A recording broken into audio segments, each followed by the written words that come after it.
মুম্বাইয়ে ভেঙে পড়ল মেট্রোর নির্মীয়মান পিলারের অংশ। শনিবার দুপুরে দুর্ঘটনাটি ঘটেছে মুলুন্দ ওয়েস্ট এলাকার LBS রোডে। ঘটনায় মৃত 1, জখম 4। ঘটনা নিন্দনীয় এবং দুঃখজনক বললেন মহারাষ্ট্রের মুখ্যমন্ত্রী দেবেন্দ্র ফডনবিস। রাস্তার ওপরে একটি অটো এবং একটি গাড়ির ওপরে ভেঙে পড়ে পিলারের সিমেন্টের স্ল্যাব। ভেঙে পড়া ওই চাইয়ের নিচে চাপা পড়ে সম্পূর্ণ থেতলে যায় অটোটি। ক্ষতিগ্রস্ত অপর গাড়িটির রেজিস্ট্রেশন হয়েছে পশ্চিমবঙ্গে। গাড়িটির বনেটও থেতলে গিয়েছে। স্থানীয় পুলিশ প্রশাসন এবং দমকল কর্মীরা ঘটনাস্থলে যান। মেট্রোর আধিকারিকরাও পৌঁছে যান ঘটনাস্থলে। ক্রেন দিয়ে কংক্রিটের চাই সরিয়ে আহতদের উদ্ধার করে হাসপাতালে নিয়ে যাওয়া হয়। দুর্ঘটনার একটি ভিডিও ইতিমধ্যে প্রকাশ্যে এসেছে, তবে ভিডিও সত্যতা যাচাই করেনি CNN। प्राइमा फेसी थोड़े समय पहले अपने मेट्रो के गर्डर के साइड का प्रोटेक्शन वॉल जो होता है उसका एक भाग नीचे LBS मार्ग पे गिरा है। LBS मार्ग यूजुअली एक बहुत बिजी सड़क होने के कारण यहाँ पर उस समय पर एक ऑटो और एक गाड़ी पास हो रही थी जिसके ऊपर ये टुकड़ा गिरा था। उसमें लगभग 4 लोग जख्मी हुए हैं। उसमें से एक व्यक्ति की दुखद मृत्यु हो चुकी है। बाकी के 3 पर इलाज चल रहा है। यहीं पर उपासनी हॉस्पिटल में जो लक्कर है यहाँ पर वहीं पर उनका इलाज चल रहा है। हमारे आमदार मिहिर भाई भी हमारे साथ है। वो लगातार डॉक्टर से संपर्क में है।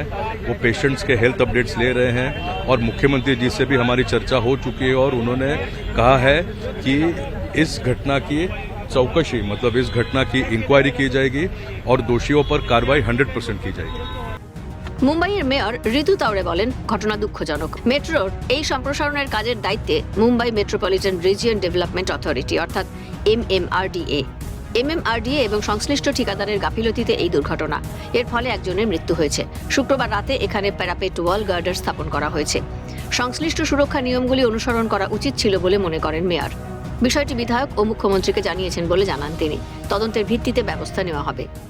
लापरवाही बहुत बड़ी है। यहाँ पे MMRD का काम है। यहाँ पे जो प्रशासन के लोग हैं और जिसको भी ये कॉन्ट्रैक्ट दिया है उसने किस तरह का काम किया है। अगर मुझे मैडम के पास से पता चला है कि कल ही पैराफिट वॉल यहाँ पे फिटिंग की है तो उसको बैरिकेड्स की सुरक्षितता, उसकी सेफ्टी, उसका जो नॉर्म्स है उन्होंने वो फॉलो किया है या नहीं।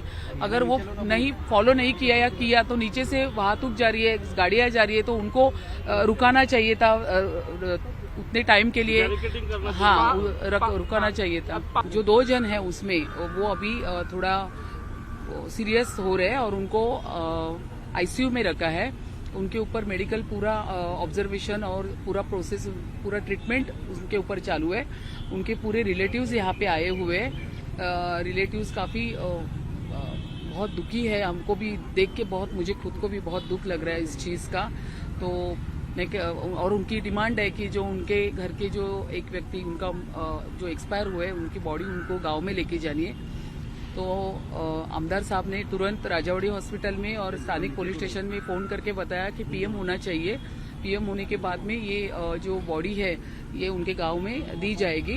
शिंदे साहब को इस घटना की पूरी मालूमात हो गई है। उन्होंने जो इसके ऊपर इंक्वायरी भी बैठाएंगे। इसकी पूरी इंक्वायरी होकर के जो फॉल्टी है, जिसने ये गलत काम किया है, उस सभी इंजीनियर हो या कॉन्ट्रैक्टर हो या जो कोई भी हो उनके ऊपर कानूनन कार्रवाई होगी। দুর্ঘটনা নিয়েও শুরু রাজনীতি। এই দুর্ঘটনায় বিজেপিকে নিশানা তৃণমূলের। দুর্ঘটনার ছবি সহ সমাজ মাধ্যমে পোস্ট AITCর। পোস্টে লেখা, বিজেপি মানেই দুর্নীতি আর দুর্নীতি মানেই বিজেপি।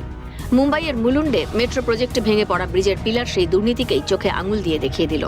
বিজেপির ডাবল ইঞ্জিন সরকারের কাছে সাধারণ মানুষের জীবনের চেয়ে লোক দেখানো বিকাশ অনেক বেশি গুরুত্বপূর্ণ। এই ধ্বংসস্তূপে চাপা পড়ে প্রাণ হারালেন একজন ও আহত আরও 4 জন মানুষ। যখন সাধারণ মানুষ রক্তাক্ত অবস্থায় ধ্বংসস্তূপ থেকে উদ্ধার হচ্ছে তখন অপদার্থ প্রশাসন কোথায়? চরম গাফিলতির জেরে ঘটা এই মর্মান্তিক ঘটনার দায় বিজেপি সরকারকেই নিতে হবে। শাসক দলকে নিশানা করে সুর চড়ালো বিজেপি। ঘটনা ঘটতে পারে, দুর্ঘটনা ঘটেছে, এটা কেউ অস্বীকার করছে না। তার পেছনে কি কারণ আছে সেটাও খতিয়ে দেখা হবে। কিন্তু যেভাবে যে দ্রুততার সঙ্গে জিনিসটাকে অ্যাড্রেস করা হয়েছে সেটাই হচ্ছে একটা দৃষ্টান্তমূলক ব্যাপার। বিজেপি শাসিত হোক বা বিজেপি অশাসিত, অন্য কারুর দ্বারা শাসিত, সমস্ত রাজ্যেই এইরকম একটা পদ্ধতি আছে। আমরা জানি পাশের উড়িষ্যা, সেখানে বারবার সাইক্লোন হতো, একরকম ব্যবস্থা নিতেন। তখন তো উড়িষ্যায় বিজেপির শাসন ছিল না, কিন্তু তা সত্ত্বেও উড়িষ্যার গভর্নমেন্টের একটা গভর্নেন্স বলে জিনিস ছিল। কিন্তু দুর্ভাগ্যের বিষয় এই পশ্চিমবঙ্গ রাজ্যে তৃণমূলের যে সরকার, যে যেটা দুর্ভাগ্যবশত রাজ্য সরকার কোনোদিনই হতে পারলো না। সেই সরকার সবসময় এই সমস্ত দুর্ঘটনার সুবিধে নিয়েছে। আমরা উড়ালপুল, আমরা পোস্টটা ফ্লাইওভারে দেখেছিলাম যে কি হয়েছে।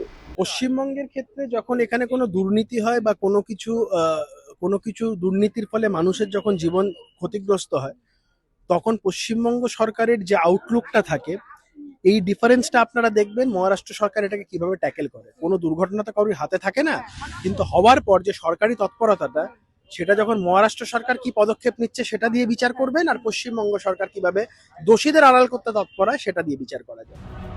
এটা কি অ্যাক্ট অফ গড না অ্যাক্ট অফ ফ্রড? বিজেপিকে পাল্টা নিশানা তৃণমূলের।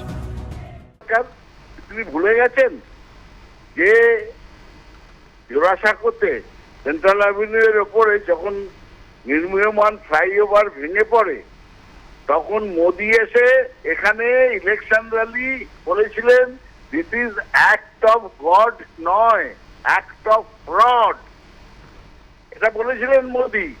তো আজকে যখন মহারাষ্ট্রে এইসব দুর্ঘটনা হচ্ছে, সেটা কি অ্যাক্ট অফ গড না অ্যাক্ট অফ ফ্রড? কত ফ্রড! সব জায়গায় তো ব্রিজ ভেঙে পড়ছে, টানেল ভেঙে পড়ছে, টানেলের মধ্যে লোক আটকে যাচ্ছে, শুধু দুর্নীতি। কিভাবে এই দুর্ঘটনা ঘটল তা এখনো স্পষ্ট নয়। মেট্রোর পিলারের ওই স্ল্যাবটি খুলে পড়ার নেপথ্যে কার গাফিলতি ছিল তা নিয়ে ইতিমধ্যে প্রশ্ন উঠতে শুরু করেছে। দুর্ঘটনার তদন্তে পুলিশ। ক্যালকাটা নিউজ।